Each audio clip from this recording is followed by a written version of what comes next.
You wake up every morning believing you have 24 hours. It feels certain. The clock says so, the calendar agrees, and the world around you moves in perfect order. But what if I told you that number is a lie? That somewhere between history and habit, between what you were taught and what you live, 6 hours disappeared, gone, erased, and nobody told you.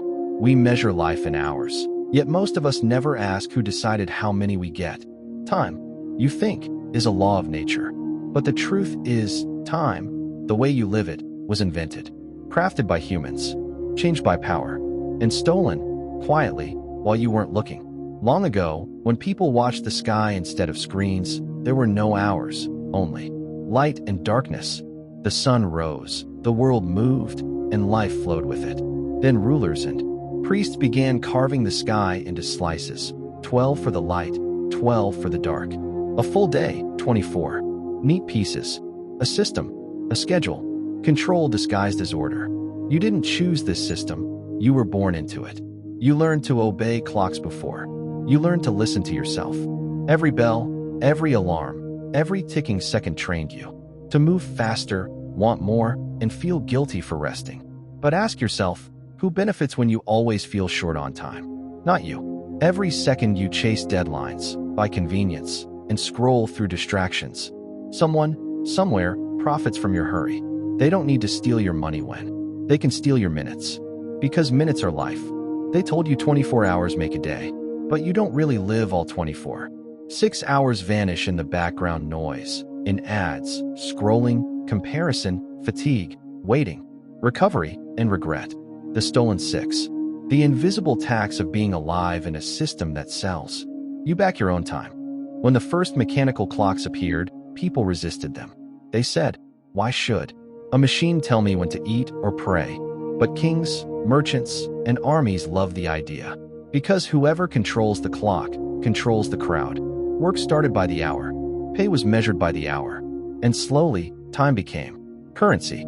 The clock didn't just tell time, it owned it. Now, centuries later, you still live in that invisible cage. You trade hours for income, then spend that income trying to buy your hours back. Vacations, entertainment, quick dopamine hits, all temporary refunds for the time you already sold. Think about your phone. You pick it up for a minute. 20 minutes vanish. You open another app. Another hour gone. No one forced you, but algorithms, design, and habit guided your attention like invisible hands turning invisible gears. And every time you say, "I don't have time," remember, you once did.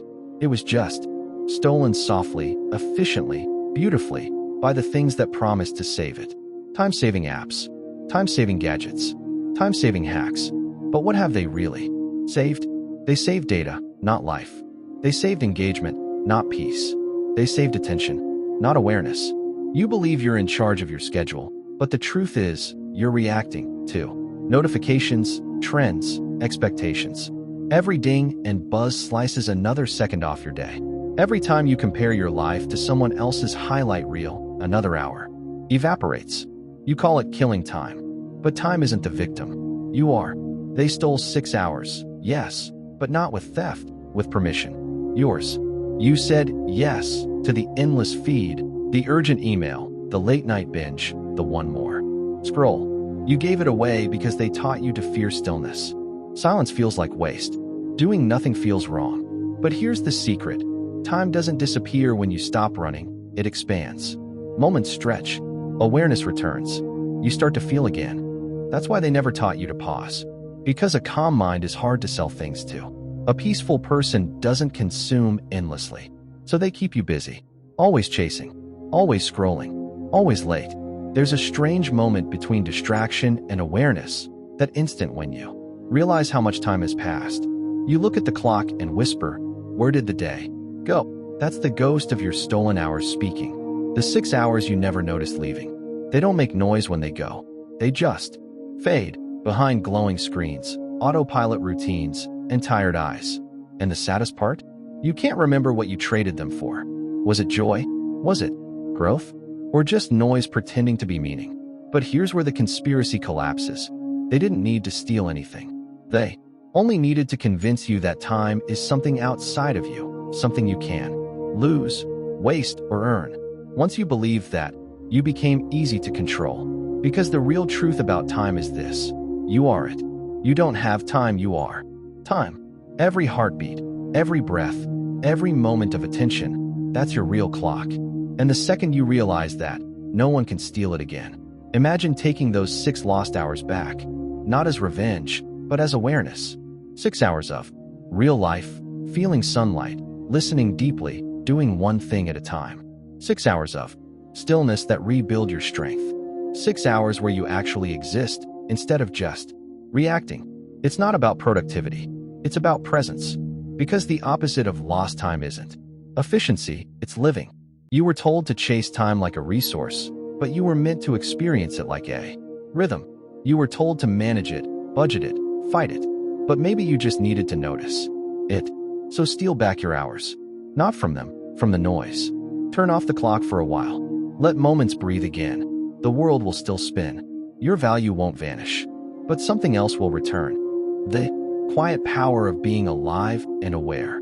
For one day, don't try to save time. Don't measure it. Don't chase it.